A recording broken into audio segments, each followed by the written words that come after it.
Assalamualaikum warahmatullahi wabarakatuh.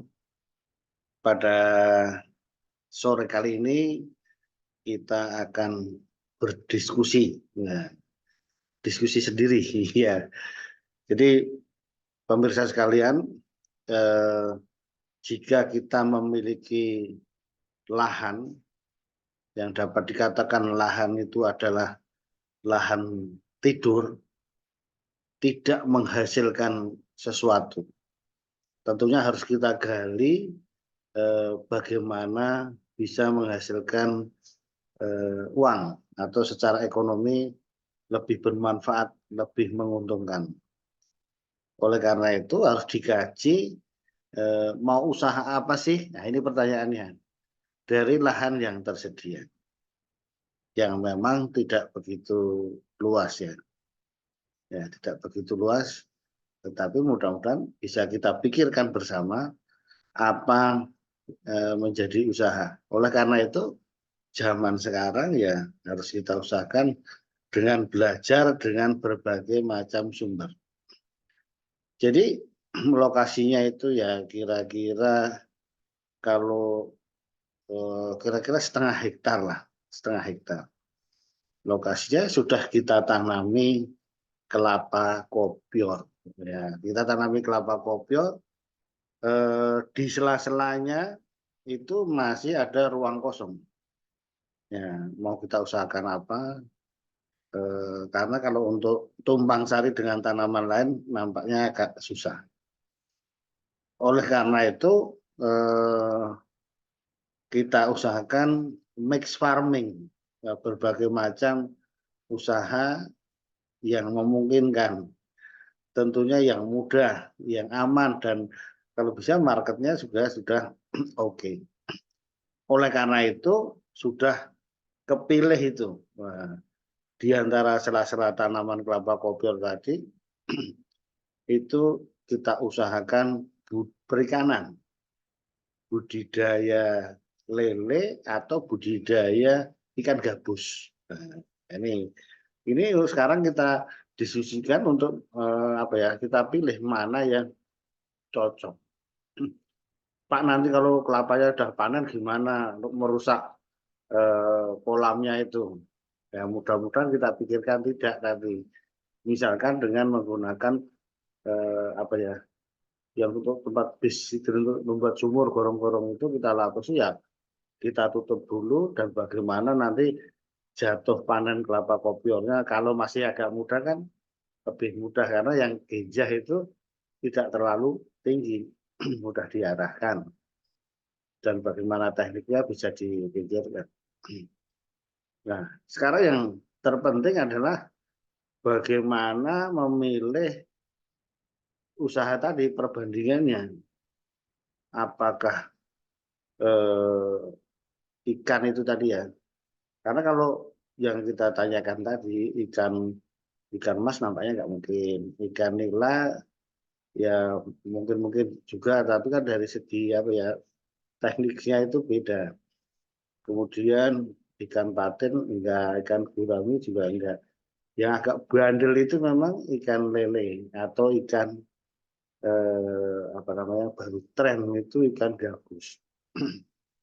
Jadi untuk itu tadi saya juga belajar langsung ke tempat yang eh, memelihara lele.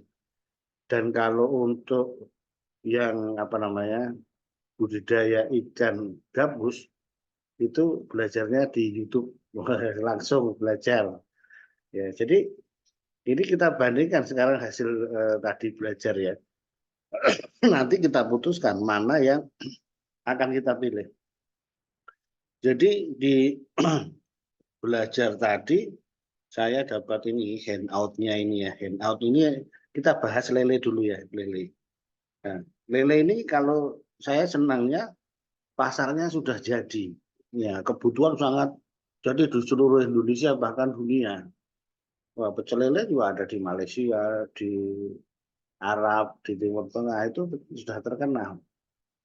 Eh, dan kebutuhannya masyarakat Indonesia saja itu sudah berapa kebutuhan sehari di Jakarta itu tadi disampaikan itu sudah bisa 150 ton.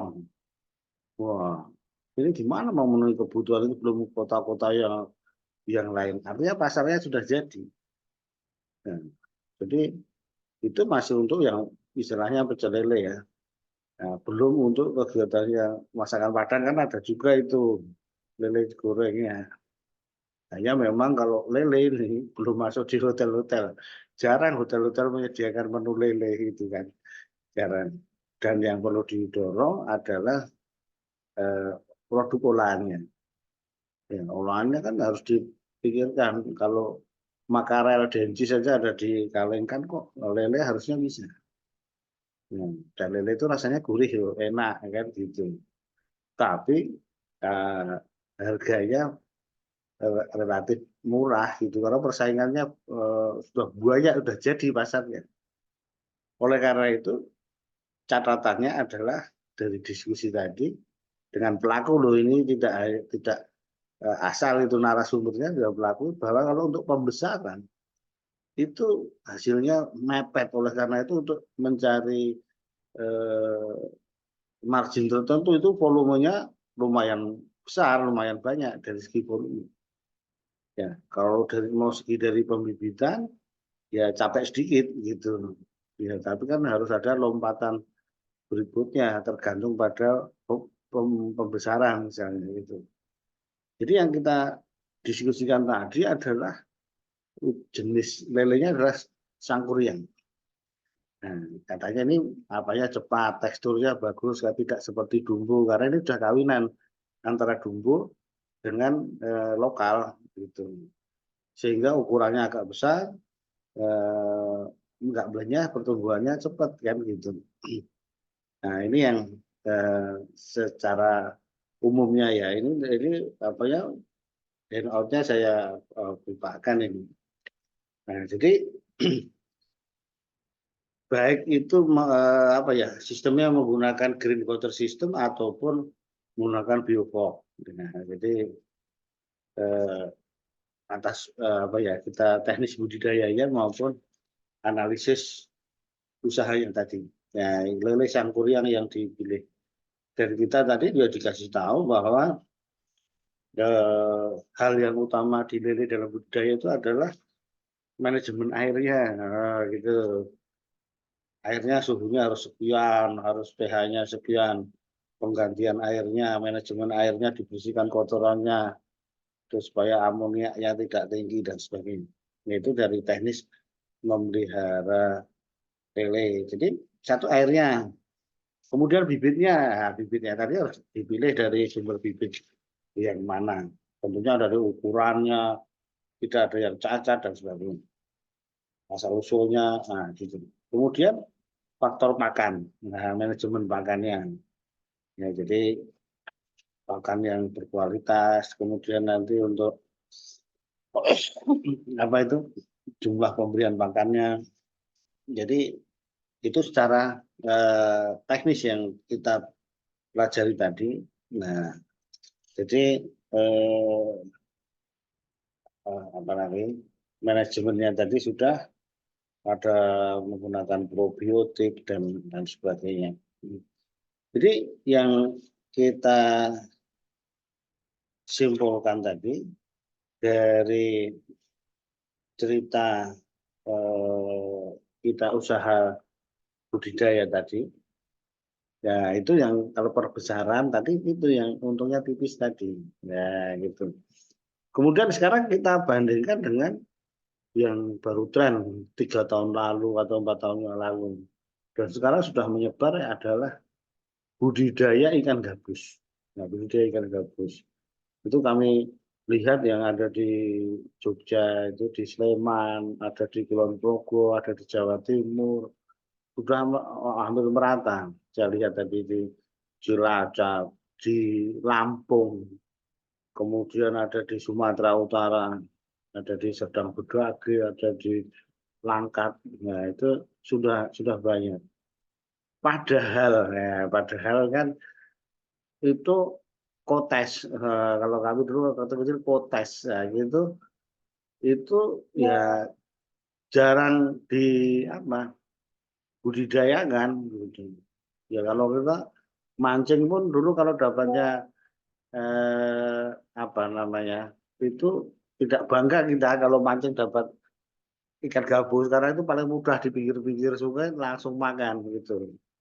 Nah, kemudian dengan situasi kebutuhan pangan dan sebagainya eh, dengan berbagai macam kelebihan tadi itu dibudidayakan. Dan karena bandel itu diupuk-upuk nggak mati-mati juga. Di samping yang lain kalau tawes sudah mati, yang lain-lain dalam ini masih. Dan ini predator. Dan waktu kalau kami di Sumatera, sak pupu-pupu besar kali ikan gabus itu. Nah ini cerita ikan gabusnya. Eh, Protes gitu karena tuh wow, seperti ular ya kepalanya. Dan ini manfaatnya ya, manfaatnya karena kami langsung itu disarankan oleh dokter ketika anak saya operasi. Itu disuruh makan ikan gabus supaya cepat baliknya hasil operasi itu. Ternyata betul gitu. Jadi dengan makan ikan gabus. Dan itu juga mengandung albumin, ya, makanya dipakai untuk kesehatan.